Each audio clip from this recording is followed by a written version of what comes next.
na recebedoria, né? É 9:9. Eu não falei não, foi? Desculpa aí, pra ver.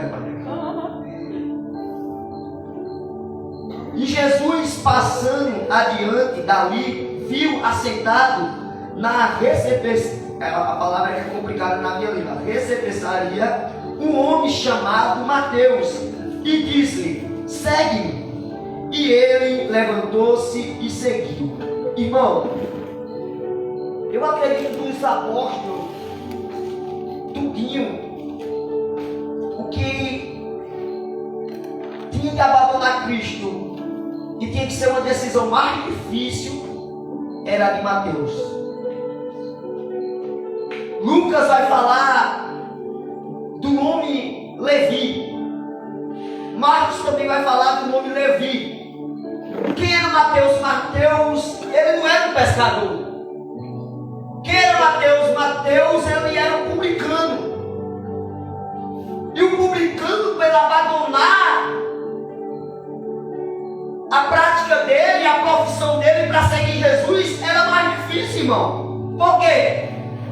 Se o pescador é tanto que Pedro, lá na frente, quer voltar a pescar. Se o pescador abandonasse a sua rede e daí não desse certo, ele fazia o quê? Voltava a pescar. Mas o cobrador do imposto abandonou tudo. Disse: olha, eu não quero mais servir ao imperador de Roma, eu não quero servir mais a César, eu não quero servir mais a Herodes, eu não quero fazer mais nada. Eu quero seguir esse Cristo aí, eu quero seguir o Messias. Chegou, ele chegou, eu quero seguir ele. Se não desse certo, ele não poderia voltar mais atrás, porque agora ele enfatizou que queria seguir ao rei, mas já existia um rei, já existia Herodes. Então agora ele está abandonando tudo, sem olhar para trás, somente para o homem, dizendo: segue-me, deixa tudo e segue-me. Imagine, irmão Manuel, Jesus passar e dizer: olha, segue-me. Você abandona tudo, não esquece, esse homem está mandando eu seguir. Para Pedro e para André e para alguns discípulos foi mais fácil, porque o próprio João Batista olhou para eles e disse: olha, esse aí é o Cordeiro de Deus, esse aí é o que tira o pecado do mundo. E eu batizo com água, ele batiza com o Espírito Santo e com fogo. Esse aí é o Salvador que veio tirar o pecado do mundo. Esse aí, aí os caras olharam assim e disseram: então eu vou seguir ele. Tu não salva? Então eu vou seguir quem salva. Tu não dá poder, mas ele dá. Então eu vou deixar tudo aí, ó. Não dá não para ser teu discípulo, mas não. Eu vou seguir quem tem de verdade o poder. Eu vou seguir de verdade quem é o rei. Mas Mateus era complicado, irmão. Ele ia se enviar ao Senhor. Ele não era um profissional que estava ali, hoje trabalha, como é o nome do trabalhador que trabalha para si mesmo? É autônomo. Trabalhava hoje, amanhã não trabalhava, não, ele tinha profissão. Ele tinha carteirinha lá assinada lá em Roma. Ele tinha que bater cartão, irmão menino. Então agora ele disse: olha, eu não quero nem receber fundo de garantia, eu vou seguir. Eu não quero nem saber se vai dar errado. Eu quero saber que ele disse que eu seguisse ele, então eu estou indo embora. E ele sai. Vamos para Lucas 5.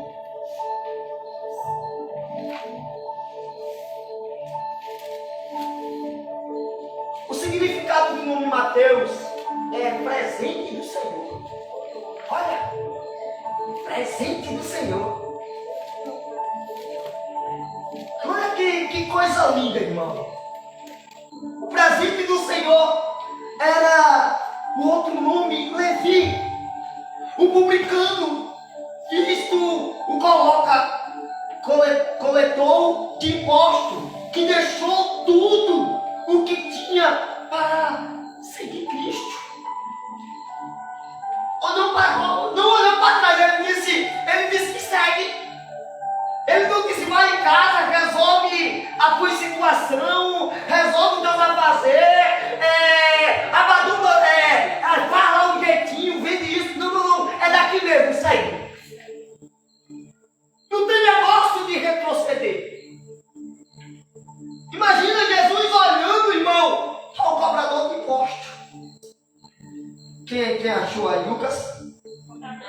pode ler para mim? Lucas 5, 5. Não, Lucas 5, 27 e 28.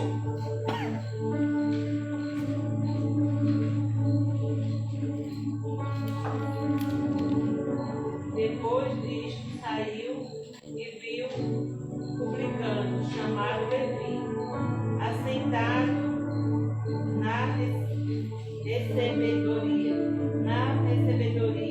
e disse-lhe: segue-me. E ele, deixando tudo, levantando-se, seguiu. O texto está dizendo o quê? Que ele fez o quê? Deixou.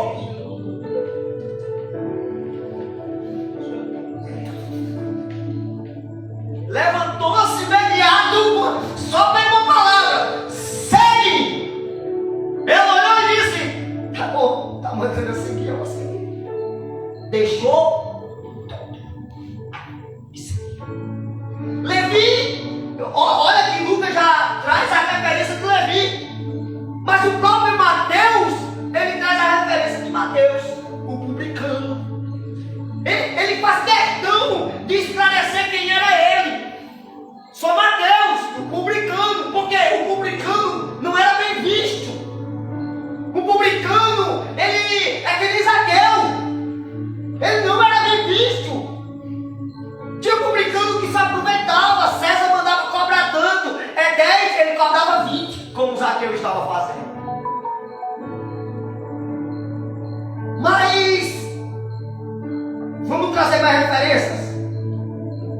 Deixa eu ver aqui. Aqui mesmo, onde eu estou. Mateus 10, 3.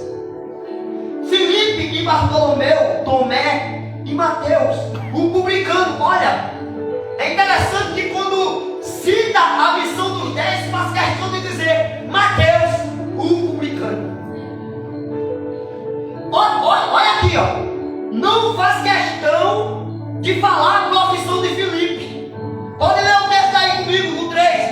Filipe, Bartolomeu, Tomé, Mateus, o publicano, Tiago, filho de Alfeu, e Lebeu, Lebeu, e apelidado de Tadeu, Simão, o cananita, o meu da cananita, e Judas Iscariote, aquele que o traiu. Observa, dois que ele cita, um pelo pecado que fez, que é Judas Iscariote. Os outros ele não cita a profissão, mas de Mateus ele faz questão de citar. O próprio Mateus está citando Mateus, o publicano. Jesus, irmão, ele não esconde nossas falhas. Ele não esconde o nosso passado. Se fosse para Jesus esconder alguma coisa, ele escondia o adultério de Davi. Ele escondia o assassinato que Davi mandou matar Urias e causou com Betseba, a mulher de Urias. Sabe por que ele não esconde? Ele faz questão, mas vamos ver isso, faz questão de escrever sobre eles. Porque Davi amanhã, Jesus vinha dessa linhagem, e ele não poderia ocultar algumas coisas. Não, porque Jesus vem dessa linhagem, vamos esconder o pecado. Não, Jesus não é conveniente com o pecado. Então ele quer deixar tudo em branco, tudo limpo, como é. Ele poderia esconder o assassinato de Moisés, mas por que ele não escondeu? Porque não adianta a gente mudar. Não, eu vou esconder o que eu fiz no passado. É testemunho, irmão. Você não pode deixar que o seu passado atinja o seu presente. Você não pode ficar preso ao passado, porque você é nova criatura. E aqueles que estão em Cristo, nova criatura é, irmão Benedito. O seu passado não pode prender o seu presente, porque o seu passado lhe aprisionava, mas agora você é livre em Cristo Jesus, Mateus. Então ele te chama de uma maneira sobre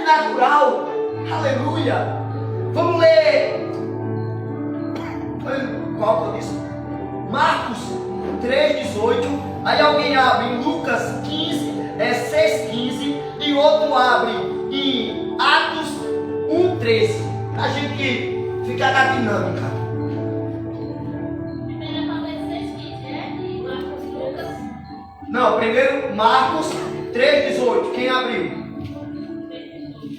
Aí no caso aqui, Lucas é É depois. Não, então Lucas preparado aqui. Com o Lucas. Quem abriu aí, Marcos? Se ninguém abriu, abre aqui. Marcos 3,15. Se não abriu, eu estou com ele aberto já aqui. 3,15, Marcos. E para que tivesse o poder de curar as enfermidades e expulsar os demônios. E Simão, a quem pôs o nome de Pedro. Aí começa novamente. E Tiago, Filipe, Zebedeu e João, irmão de Tiago, ao qual pôs o nome de Bartolomeu, que significa filho do trovão, e a André, e a Filipe, e a Bartolomeu, e a Mateus. Aí você vê que Marcos já não fala Mateus o publicano, mas é o próprio Mateus, irmão Manuel, que está declarando quem ele é. Vamos dar um exemplo. Deixa eu ver aqui. Você olha para uma casa. Você fica de frente para uma casa. Essa casa ela tem 4 cantos. Ela tem 4 cores. Se você estiver de frente dela, você consegue ver quantas cores dela? Se está de frente, pé da frente. Se você estiver de lado, é 4 evangelhos. Cada um tem uma visão.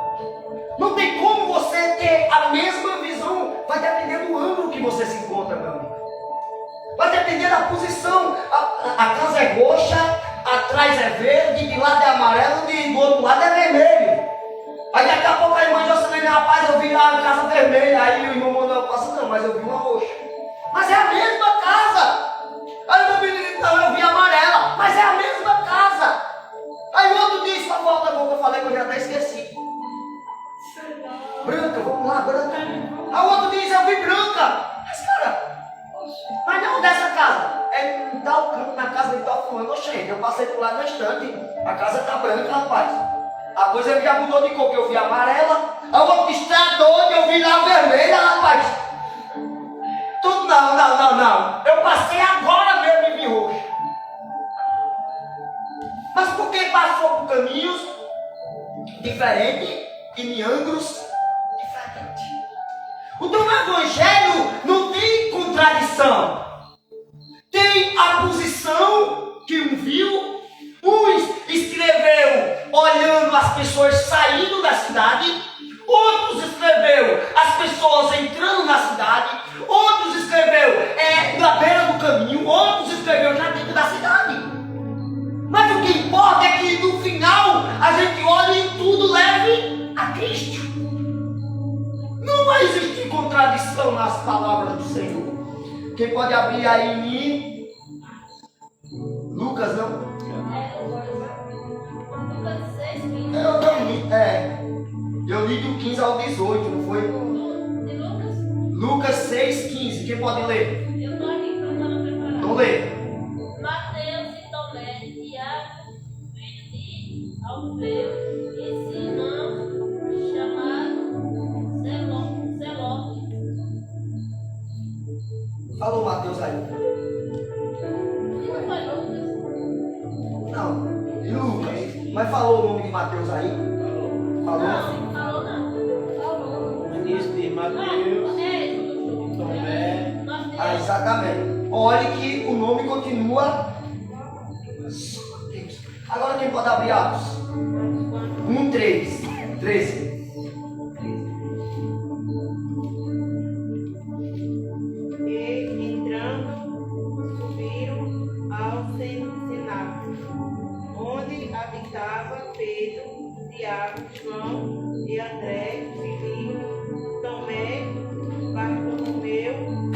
Mateus, Tiago, filho de Alfeu, Simão, Zelote e Judas de Tiago.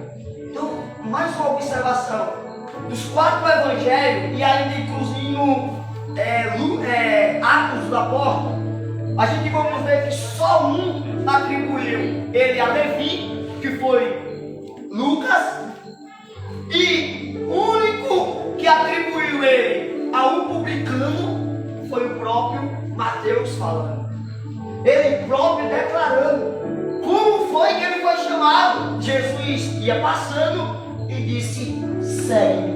E ele faz questão de mostrar um texto que deixou tudo e seguiu Jesus. Deixa eu ver aqui. Em sua própria lista dos 12 discípulos, ele chama a si mesmo explicitamente de publicano. Em nenhum outro lugar das Escrituras o nome Mateus é associado a publicano, ou outro evangelho sempre utiliza seu nome anterior, Levi, como fala de seu passado pecaminoso. Isto é uma evidência de humildade por parte de Mateus, conforme os outros evangelhos. Esta obra é conhecida pelo nome do seu autor. O único que cita o seu pecado é ele, sinônimo de humildade. Ele está dizendo: eu sei quem eu era, mas eu sei quem eu sou. O que eu era não vai mudar quem eu sou. Por quê? Eu resolvi deixar tudo somente com uma palavra: segue. Então, conhecemos um pouco da vida de Levi, que é Mateus, que é o publicano, que não tem problema ser Levi, não tem problema ser Mateus, mas o nome mais lindo de Mateus que significa presente do Senhor. Olha, Mateus, meu filho, segue. Tu é um presente meu. Eu te chamei para uma obra. Você já procurou saber o significado do seu nome? Já, irmão? Qual é? Deus conosco. Emanuel, Deus conosco. Emanuel o nome do Senhor? Emanuel, Deus conosco. Por que Emanuel, Deus conosco? Se não atribuísse isso, o homem não poderia estar com Deus mais. Mas Jesus se fez homem para estar conosco. Ele se fez, veio com esse nome Emanuel, que significa Deus conosco. Por quê? Porque o homem tinha perdido essa essência de estar com Deus. Então Deus agora disse: não, eu preciso descer lá, eu preciso fazer algo por essa situação. Então, Emanuel, Deus conosco. Glória a Deus. Vamos ver um pouco das datas. Eu vou ler aqui, porque não está aí no papel de vocês. Isso aqui é uma introdução antes da gente começar de fato esse estudo, para vocês entenderem um pouco da vida de Mateus, um pouco do tempo da queda do templo de Jerusalém. Vamos ler. Nos primeiros anos da igreja, a canonidade autônoma de Mateus não foram questionada. Exibe antes de Cristo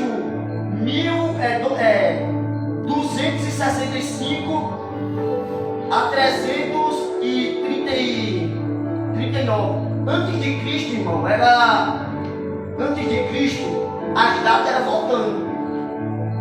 Bom, nós temos final de ano agora, 2022 para 2023. Na época, antes de Cristo, ia ser voltando. De 2022 ia voltar para 2021. e 21. Então, nós estávamos voltando para trás. Nós precisamos ir para frente. Jesus veio e mudou a situação. Então, as datas foram se passando e entre os 4 evangelhos, que são os únicos inquestionável na igreja de Deus sobre os céus, apredize pela tradição que o primeiro foi escrito por Mateus, que foi um publicano, mas posteriormente se tornou apóstolo de Jesus Cristo e foi preparado para os convertidos do judaísmo. História da igreja. Está claro que este evangelho foi escrito numa data relativamente anterior, antes da destruição do templo em 70 depois de Cristo. Alguns acadêmicos sugerem uma data ainda antes, 50 antes de Cristo. O Evangelho de Mateus, ele tem uma direção. Ele foi escrito para um povo. E esse povo são diretamente os judeus. O Evangelho de Marcos foi escrito para outro povo. Quem sabe me dizer na ordem para quem foi escrito os 4 evangelhos? Pode falar. Eu? Sim. Samuel. Pode falar, tem vergonha. Nós estamos aqui para aprender. Eu falei lá no Canapi. Gregos publicanos, né? Para todos. Não, o povo é dessa forma. Mateus para os romanos. Eita, para os judeus. Marcos para os romanos. Lucas para os gregos. E João para toda a humanidade. Então, eles teve um povo, teve um público destinado. Porque para os judeus, Marcos, e aí Mateus, porque foi atribuído ao rei. O rei é Jesus. Foi tanto atribuído que quando Jesus morre, e Mateus, ele foi escrito para 3 cenários da vida de Jesus. Fala comigo: nascimento, morte e ressurreição. Então anota aí para você não esquecer. Foi atribuído nessas 3 partes que nós vamos ver ao longo do estudo: o nascimento de Jesus, a morte de Jesus e a ressurreição de Jesus. Então, mas também atribui Mateus como Jesus o rei, mas também atribui Marcos como Jesus o servo, e também atribui Lucas como Jesus o homem, e Marcos e João como Jesus o Filho de Deus. Então nós vamos encontrar algumas separações de que significa. Ainda tem mais, tem que animais os evangelhos são significantes. Então, mas não é tudo para hoje, irmão, vamos devagar. Então, alguns historiadores falam que esse evangelho foi escrito 70 antes da destruição do templo 70 depois da destruição do templo de Jerusalém. Então Mateus começou a escrever esse evangelho. Aí a gente vamos aqui, eu vou pedir que os irmãos abram mais alguns textos. Abra aí em Marcos 7, um em Marcos 7, verso 3, outro em João 19, 40, e o outro em João 19, 40.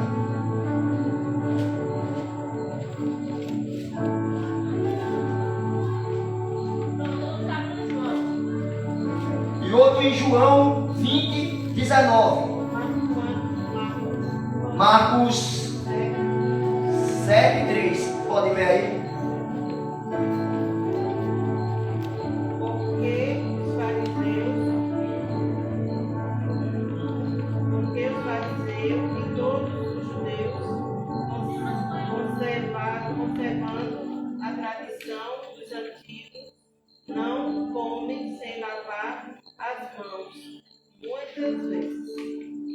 Você observe que os fariseus e os saduceus, eles, até mesmo Jesus escreveu uma parábola sobre isso, que ele reclamava se o povo entrasse sem lavar a mão, e aí tudo aquilo. Jesus, ele olha assim, escreve uma parábola. Ele disse: se vocês estão olhando quem lava a mão, mas deixa eu contar algo para vocês.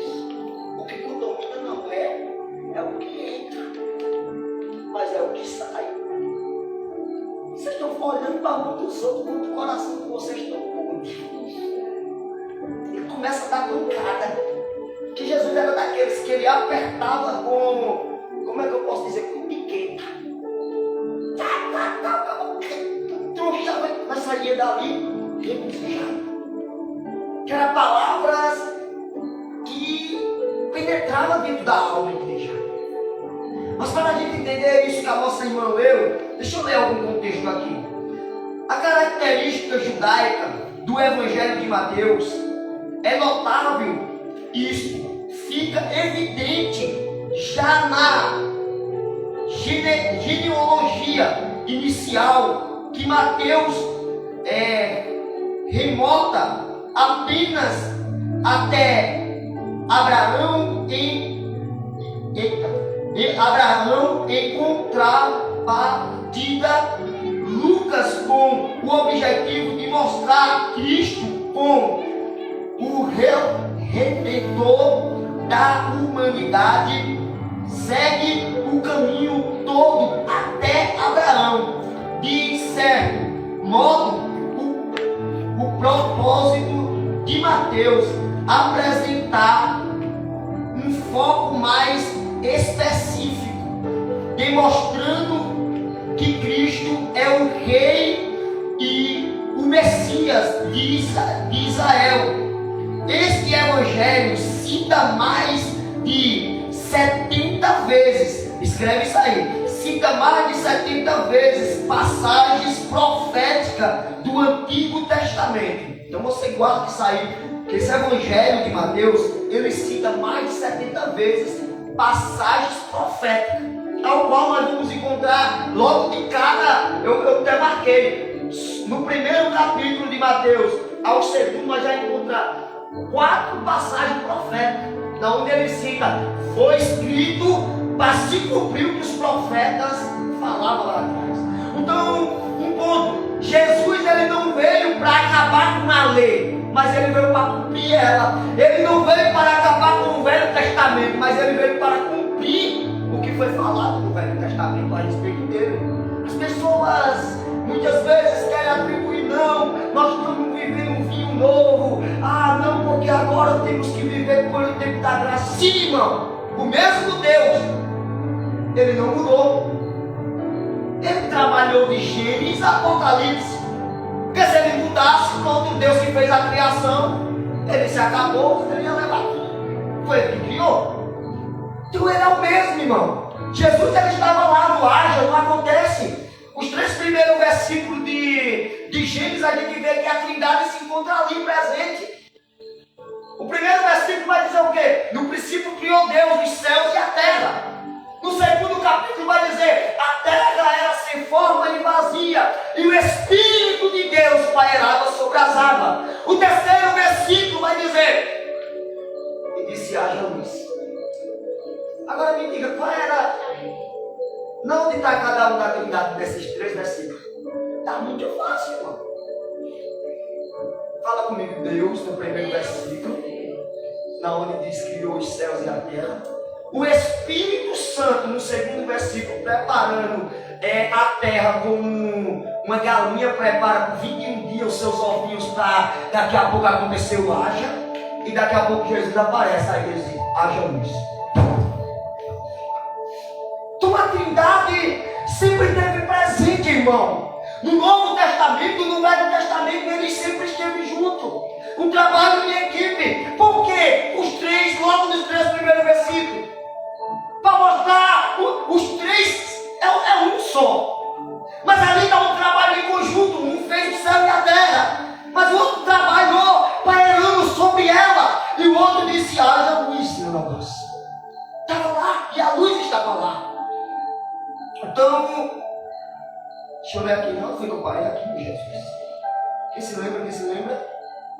70 vezes, não foi? Aqui. Enfatizando que Cristo é cumprimento de todas estas promessas e probabilidade de que o público-alvo de Mateus tenha sido predominantemente judaico. Fica ainda mais evidente quando consideramos diversos fatos. Mateus habitualmente cita os contornos judaicos sem explicá-los, o que contrata com outros evangelhos, na onde eu pedi para a irmã Marcos, coisa Marcos, que está com o João aberto. Eu. Leia aí. João 19:40. É. Tomaram, pois, o corpo de Jesus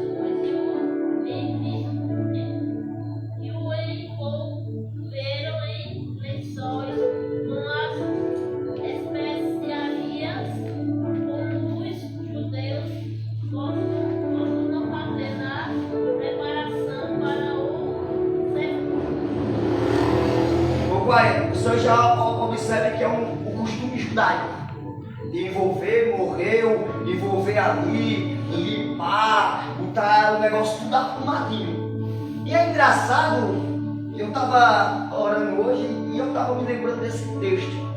Cara, José de Arimateia, você sabia que José de Arimateia era senador da República?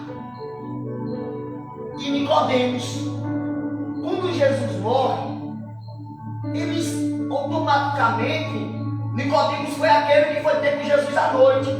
E José de Arimateia foi aquele que olhou e disse, cara, eu preciso tirar o corpo de Jesus dali. E foram lá os dois e tiraram o corpo de Jesus, pediram a ordem para tirar.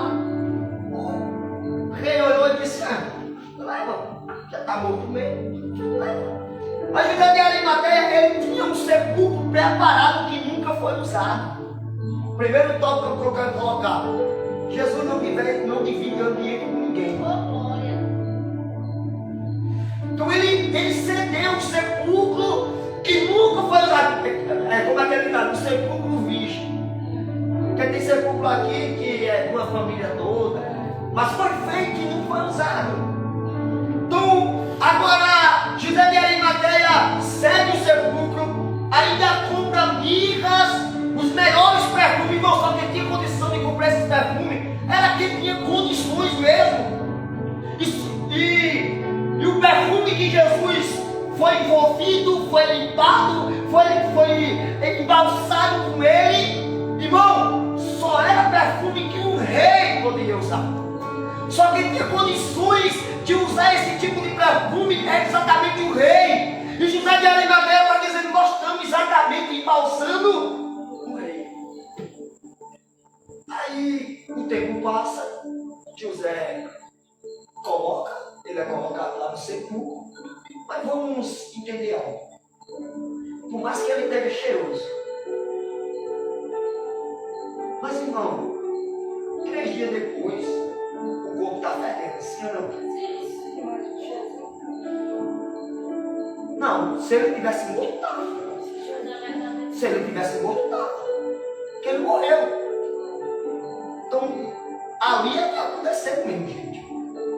Mas escute, pouco, quando chega, vamos atribuir ao domingo, que isso aconteceu na sexta, passou o sábado, aí o domingo, que é o terceiro dia. As mulheres vão lá limpar o corpo de Jesus. Cara, quem ia aguentar? Quem ia suportar o fedor de limpar o corpo de um cara que está morto há 3 dias? E quando vai chegando lá, elas têm uma surpresa. Mas irmão, antes dessa mulher ter a surpresa de um anjo aparecer e dizer: mulher, a quem vocês buscam? Espera tudo de lá, né? A quem vocês buscam no lugar de morto se está vivo? Mas antes disso, olha a fé dessas mulheres, irmão. Eu não quero acreditar na minha cabeça que ela estava querendo ir lá, porque primeiramente tinha vigilante na porta, e todos os sepulcros eram vedados. Como essas mulheres iam tirar o negócio? Como essas mulheres veio com a cabeça de dizer: vamos lá limpar o corpo de Jesus, que ele já está morto há 3º dia? Mas é de uma maneira, irmão, que eu quero acreditar que essa mulher estava dizendo: olha, o mestre já levantou, ele falou que no 3º dia ele ia levantar, vamos lá levar perfume, vamos lá limpar o corpo dele, porque ele está 3º dia lá, mas ele ressuscitou. Glória a Deus, aleluia, Jesus amado. Eu imagino o envolvimento dessas mulheres, irmão, e quando a Bíblia vai relatar que quando elas chegam, que elas escutam isso, elas são as primeiras evangelistas que voltam pregando a ressurreição de Jesus. Aleluia, glória a Deus. Mas elas não vão pregar, irmã Cláudia, para ir. Elas não vão pregar para qualquer pessoa. Elas vão pregar para Pedro. Elas vão pregar para João. Elas vão pregar para Tomé. Elas vão pregar para Bartolomeu. Elas vão pregar para Filipe. Nós estamos falando dos evangelistas que estavam ao lado de Jesus. E agora as mulheres estão chegando lá e dizendo: olha, o mestre ressuscitou. Ele não está lá mais. Ele não se encontra lá mais. Mas eles não acreditaram. Aí João, aquele a quem Jesus amava, saiu correndo, que nem um doido, desesperado. Mas quando chega lá, não teve coragem de entrar no sepulcro. Aí eu me lembro do que eu falei ontem da arca. A gente quer chegar apressado nos cantos, mas quando chega lá, vai ter que esperar por o que vem atrás, hein? Porque a porta só vai se fechar. Aí quando João chega, não entra, porque não tem coragem de ver a cena. Aí Pedro, louco, puxa, cadê esse negócio? Mas o que deixa mais impressionante de Pedro é o manto que está lá. O manto que está trabalhado lá, conforme a tradição judaica, é dessa maneira. Se o manto foi jogado lá, é porque não gostou. É como se viesse num restaurante. Você vem num restaurante, se você gostar, você volta, porque você gostou da comida, do ambiente, não é isso? Então Jesus, ele fez do mesmo jeito. Ele pegou o lenço, trocou e deixou no cantinho. Quando Pedro viu aquilo, ele disse: eu entendi. Ele gostou e ele voltou para nós. Aleluia. E a Bíblia vai falar que de repente essas mulheres retornam e de repente tem 2 anjos e a mulher está chorando. Jesus, olha, mulheres, porque chora? E elas disseram: olha o desespero do mundo. Elas acharam que era um jardineiro, não estavam conhecendo nem a voz de Jesus. Irmão, nós estamos falando de 3 dias sem Jesus e as pessoas estavam em desespero sem conhecer a voz de Jesus. E aquela mulher começa a chorar. E mulher, por que chora? Por que está chorando? Por que está chorando? Não chora! Daqui a pouco uma olha e diz: sou eu, o mestre. Vai falar para meus discípulos que tal dia eu estou no mar da Galileia. Tal dia eu vou estar lá. E daqui a pouco Jesus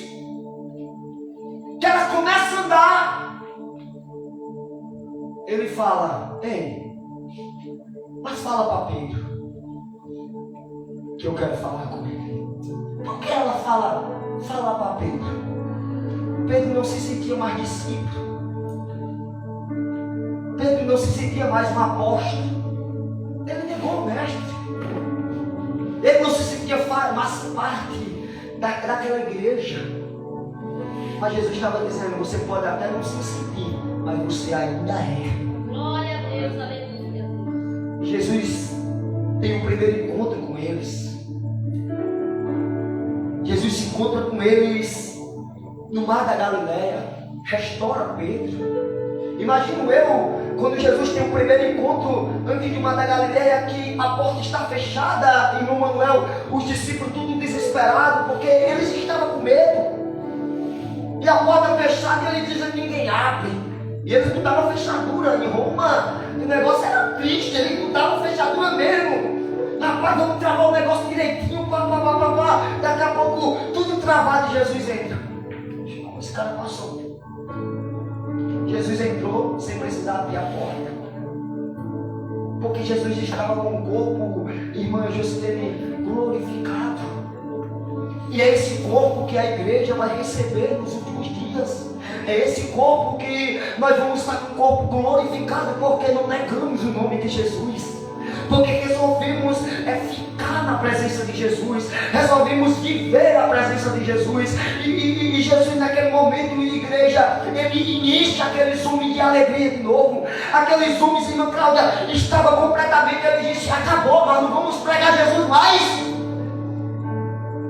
Crucificaram ele, se mataram ele, quanto mais a gente, se tiraram a vida dele, quanto mais a gente. Mas quando Jesus ele tem com eles, ele faz uma promessa, igreja: ficar em Jerusalém, até que do alto venha, para ser revestido com o poder do Espírito Santo.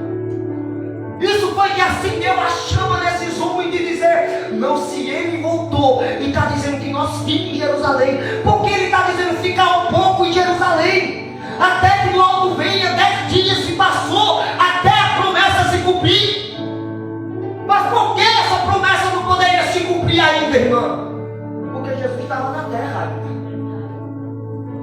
O ministério do Espírito Santo não poderia começar com Jesus na terra. Jesus precisava se retirar para o Espírito começar o seu ministério. Vamos ler aqui, se não eu começo a pregar no lugar da estudo. Eu já estava pregando, na verdade. Está vendo? João 21 é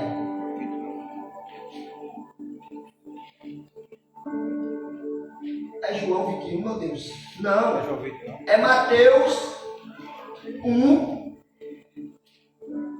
Mateus 9, 27, Mateus 12, 23, Mateus 15, 22, e Mateus 20, 30, e Mateus 21, 9, e Mateus 22, 42 ao 45. Não decora da hora. Deu não, Não decorei não. não era para cada um abrir de uma, não. Ai, foi, então deixa eu falar devagarzinho. Deixa eu fazer assim. Irmão Benedito, abre em Mateus 1. Irmã Cláudia, Mateus 9, 27. Irmã Josilene, Mateus 12, 23. Irmã Lúcia, Mateus 15, 22. Maria José, Mateus 20, 30. Bia, 20, 21, 9. Samuel, 22, 40. Não, Samuel não, irmão Benedito, irmão Manuel. 22, 42 e 45. Começa com o irmão Benedito. Mateus 1, O que foi?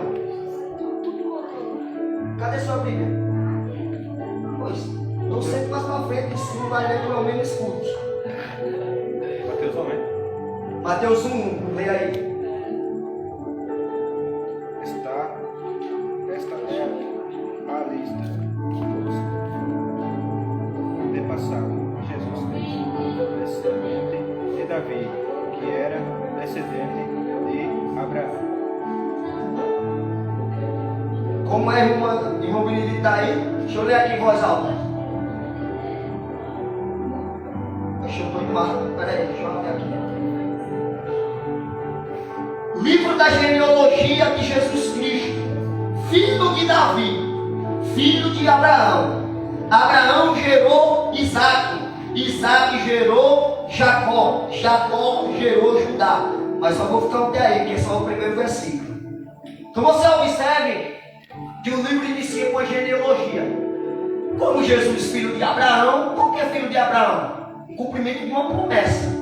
Filho de Davi, o cumprimento de outra promessa. É na onde nós vamos ver vários versículos do Velho Testamento apontando para o Cristo, direcionando o Cristo. E nós vamos acompanhar. Quem é bom de ler genealogia aqui? Quem gosta de ler a genealogia? Um dia eu disse assim: sabe por que você não gosta de ler a genealogia? Porque o seu nome não está lá. Ela não é? Então você está na terra, cadê meu nomezinho? A genealogia significa a história, né? A história. Se meu nome não estiver na genealogia, então no livro da vida já está bom. Com glória.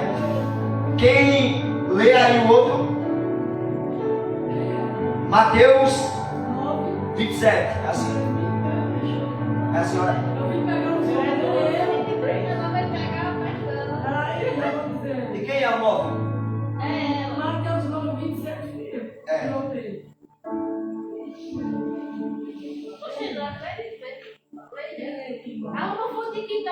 Não vou conseguir. Tá não? Então eu leio aqui, irmão. Lê aí, pode crer. Então E aí? eu vou colocar no meu lugar. Josilene foi o 12, não foi? Meu Deus, você está Chega aqui. enxergando. Rapidinho. 9, 27, né? É, 9, 27, vai. Você mais rápido do que Eu aí. não consigo. Aqui, 9, 27. E partindo Jesus dali, seguiu-nos 2 cegos, chamando e dizendo: tem compaixão de nós, filho de Davi.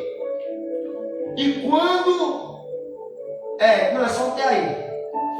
Mas deixa eu ler completo, porque eu já comecei. E quando chegou à casa dos cegos, se aproximou dele, e Jesus disse: credes vós que eu posso fazer isto?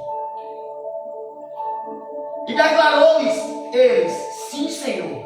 Você observe que Mateus, ele enfatiza 2 cegos. Mas se a gente for observar, esses 2 cegos falam da história de Bartimeu, filho de Timeu, que era para ser filho da uva, mas que ainda quando era criança, por causa de um erro de Bartimeu, de Timeu, esse menino foi furado os 2 olhos. Foi tirado totalmente a honra dele. O único privilégio, você sabe que uma pessoa deficiente, ela não poderia estar dentro de Jerusalém. E para ela pedir esmola, aí ela ia ter que ter a ordem de César, a ordem do rei Herodes. Mas deixa eu dizer, esse cego tinha um privilégio. Ele estava na beira do caminho. Ele poderia ter uma deficiência, mas ele tinha um privilégio. Ele estava na beira do caminho e ainda tinha a oportunidade. E quando Jesus entra, deixa eu falar uma coisa aqui. E quando Jesus entra, ele grita com a palavra profética lá de trás: Jesus, filho de Davi. Por que ele está dizendo Jesus, filho de Davi? Eu sei que tu é rei. Eu estou te vendo com os olhos espirituais. Eu não estou te vendo com os olhos físicos. Mas com o espiritual eu sei que eu sentia essa presença. Então muitas vezes, irmão, a gente precisa olhar para os textos do Novo Testamento e do Velho Testamento e ver que a ligação é a mesma. Tudo liga para o Cristo que veio, nasceu, cresceu, morreu, ressuscitou e vai voltar para buscar a sua igreja. Pode ler, irmã Gisele.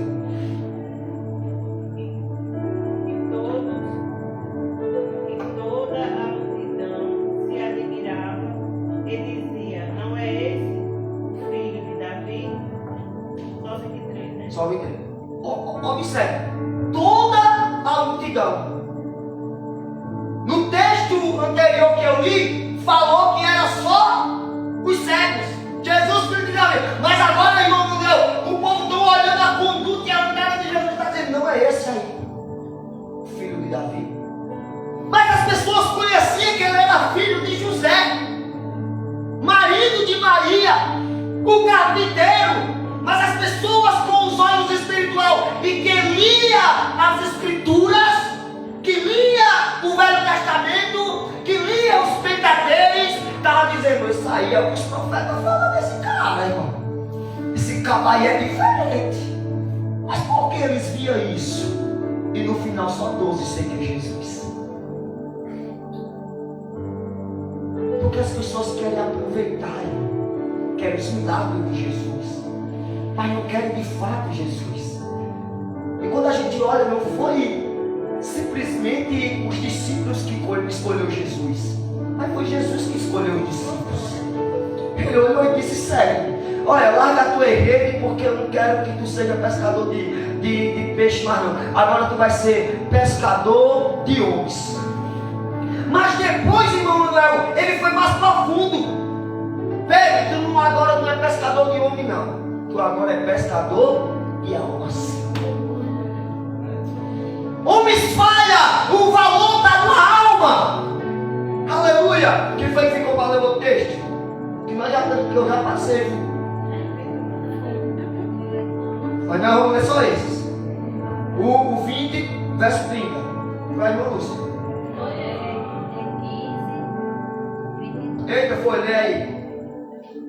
E quem foi esse? Foi. Mas aí, irmã Lúcia, logo. Mateus 15, 22, diz assim: E eis que uma mulher cananeia que sairá daquelas cercanas chamou, dizendo: Senhor, filho de Davi, tem misericórdia de mim, que minha filha se está miseravelmente endemoniada. Olha, pai, que maravilha. É engraçado que é os oprimidos que estão declarando quem é Jesus. Você não vê aqui nenhum doutor da lei declarando que Jesus é filho de Davi. Nós estamos vendo um cego, nós estamos vendo agora uma mãe desesperada com a sua filha miseravelmente endemoniada. Se você ver o texto, é endemoniada. Não sei, não era demônio, era uma ninhada de demônio que estava encarregada na filha dela. Não era simplesmente, olha, Jesus, vem aqui que minha filha está com um demônio. Não, endemoniada. Tinha um ninho e uma legião de demônio no corpo daquela criança. Mas o Senhor pode curar. Jesus, filho de Davi. Hoje nós estamos, dentro desses textos, nós só vamos ver de Jesus, filho de Davi.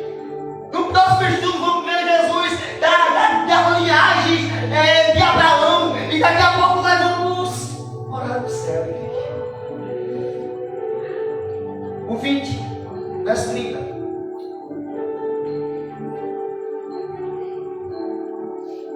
Fala assim: E eis que dois cegos assentados junto do caminho, ouvindo que Jesus passava, clamavam dizendo: Senhor, filho de Davi, tem misericórdia de nós. De nós. Você observe que novamente fala dos cegos. O primeiro foi um cego. Foi isso. O verso 12 foi 12. Quem leu o 12 foi o 9, não foi? Deixa eu ver. O primeiro falou de um cego. O segundo falou de dois cegos que estavam à beira do caminho. Se eu não me engano, esse daí é que fala do Bartimeu. Porque Lucas também ele atribui Bartimeu no capítulo 18, da onde grita Jesus, filho de Davi, durante 2 vezes. Grita a primeira vez, a multidão manda ele calar a boca. Mas ele olha e diz: como? Vocês não me ajudam, estão mandando eu calar a boca. Até hoje vocês só me deram esmola. Até hoje vocês só me deram miséria. Mas quem está passando aí pode de fato me dar o que eu necessito, não é o que eu preciso. O que eu estou precisando de vocês é um pão. O que eu estou precisando de vocês é uma migalha. O que eu estou precisando de vocês é uma sandália, é uma bengala para eu estar batendo. Mas dele eu estou necessitado de ver de volta. Então observe que só pessoas de fato feridas estão declarando quem é Jesus. Então observe que Jesus ele não veio para os sãos, ele veio para os doentes. É mais fácil, igreja, Jesus vir por um pecador arrependido do que por 99 justos que se acha salvo. É a maneira que ele nos trata. Deixa eu ler aqui o 21:9. O irmão Manuel é o 22, né? Deixa eu ler aqui o 21:9. E a multidão que ia adiante e a quem seguia chamava, dizendo: Hosana ao filho de Davi, bendito o que vem em nome do Senhor, Hosana nas alturas. Aleluia. Estão atribuindo Jesus como filho de Deus, que está dizendo: olha, ele está entrando. Nesse momento, de fato, Jesus estava entrando como rei na cidade, porém no jumento.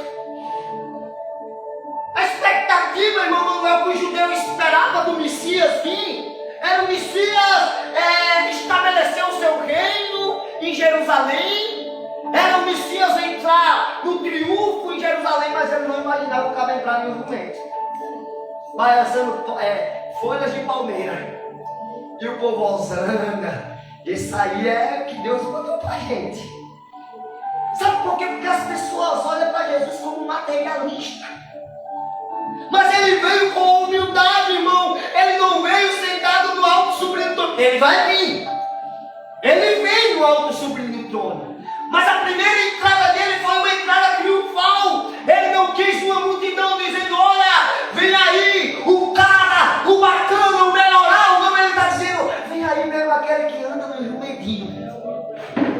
Ele trouxe o sinônimo de humildade, porque ele ia ensinar os seus discípulos a ser humilde para ele. Irmão Manuel,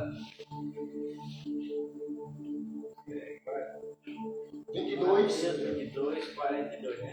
42 e depois 45. Dizendo: que pensais vós em Cristo, de quem é filho? Ele disse: de Davi. 45. Se Davi, pois, lhe chama Senhor, como é o seu filho? Você olha que os fariseus, eles tentavam tomar contraditória nas palavras. Eles tentam dificultar o negócio. Por quê? Porque quando eles viram a cena de Jesus entrando em Jerusalém, eles disseram: oxi, não, isso não é o Messias que nós esperávamos. O Messias que nós esperávamos era um cara bonitão, era um cara forte, que vinha quebrando tudo, e eu dá para arrepiar aqui. Então, se não atribuiu as expectativas dele, eles agora estão dizendo o quê? Não, sair, não tem condição de ser.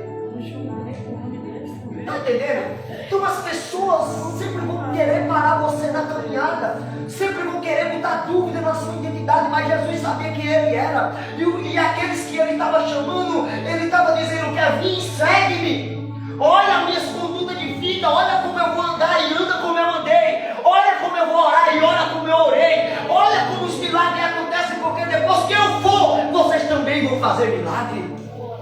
Oh, aleluia! Mateus chegou até a metade sensibilidade judaica com respeito ao nome de Deus, referendo-se o reino dos céus, porque ele trouxe reino dos céus. Ele não poderia simplesmente declarar que é o Filho de Deus. Por isso que João Batista sempre estava atribuindo Davi: o reino dos céus. Porque se ele falasse direto a Davi, aí o Espírito de Deus. Porque Jesus, ele escreve 15 parábolas.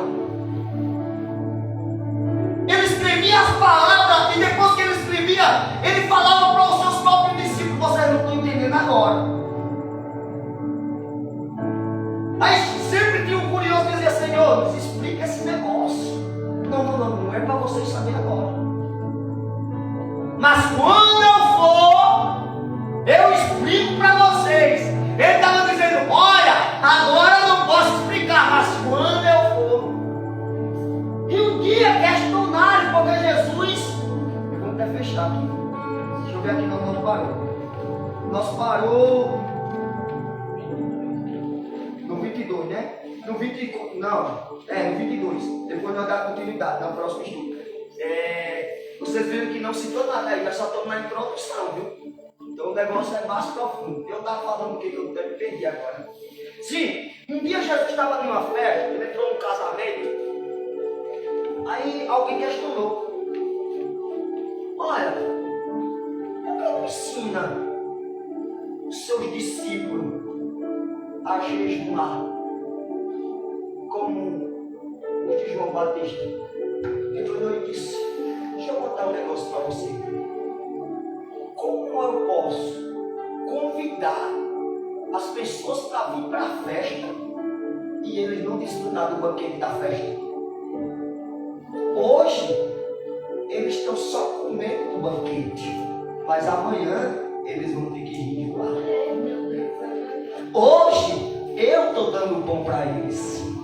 Hoje eles vão desfrutar do que eu tenho para eles, mas amanhã eles vão ter que pagar preço com a sua vida. Eles vão ter que, porque vai ter, aí ele começa, vai ter demônio que só sai com jejum e oração. Essa casca de demônio só sai com jejum e oração. Ele está dizendo, olha, agora meus discípulos, não liga para ele não, fica despreocupado. Hoje eu oro por eles, hoje eu jejuo por eles, mas amanhã eles precisam dar continuidade à obra. Eles vão ter que se preparar para isso. Amém, querido? Amém. Vamos orar finalizando, porque senão não vai para amanhã. Estamos na primeira parte. Eu tenho certeza, igreja, que nós vamos aprender muito sobre esse livro. Amanhã eu estou dando ele em Canapi. É a segunda parte já. Então, Deus vai nos agraciar. Cada vez a campanha foi conhecendo o eu sou. E o eu sou é ele.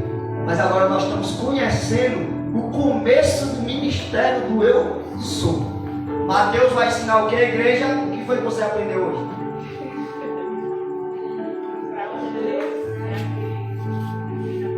Para o judeu. Mas eu falei algo que eu queria até para vocês anotar. 3 coisas que o livro de Mateus deixou claro. Nascimento. Justamente. Morte e ressurreição. Nascimento, morte e ressurreição. Os 4 evangelhos foram escritos para quem?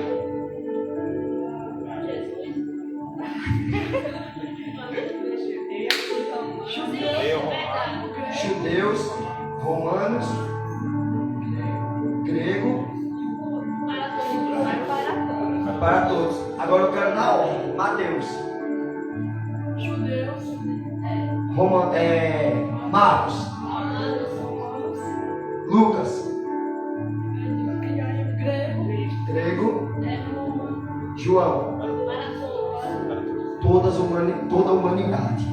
Olha, aprenderam bem, ô glória.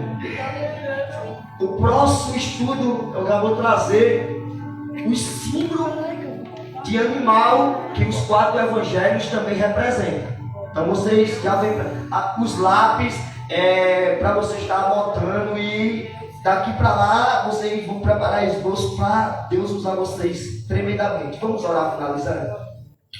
Amado Deus e eterno Pai, Senhor, te rendemos graças, ó Deus, por a oportunidade de poder te louvar, de poder te adorar, de poder glorificar o seu nome.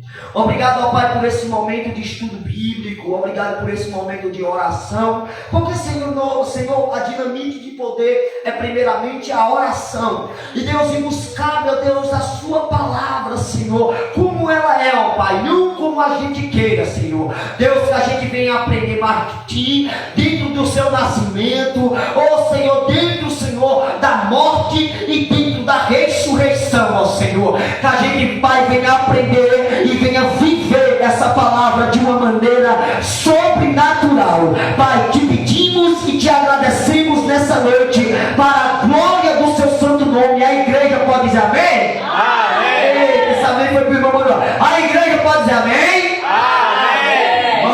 Você aprendeu, eu aprendi, nós aprendemos com o Senhor. Nós podemos dar melhor para Ele. A igreja pode dizer amém? Amém! Aplaude ao Senhor Jesus.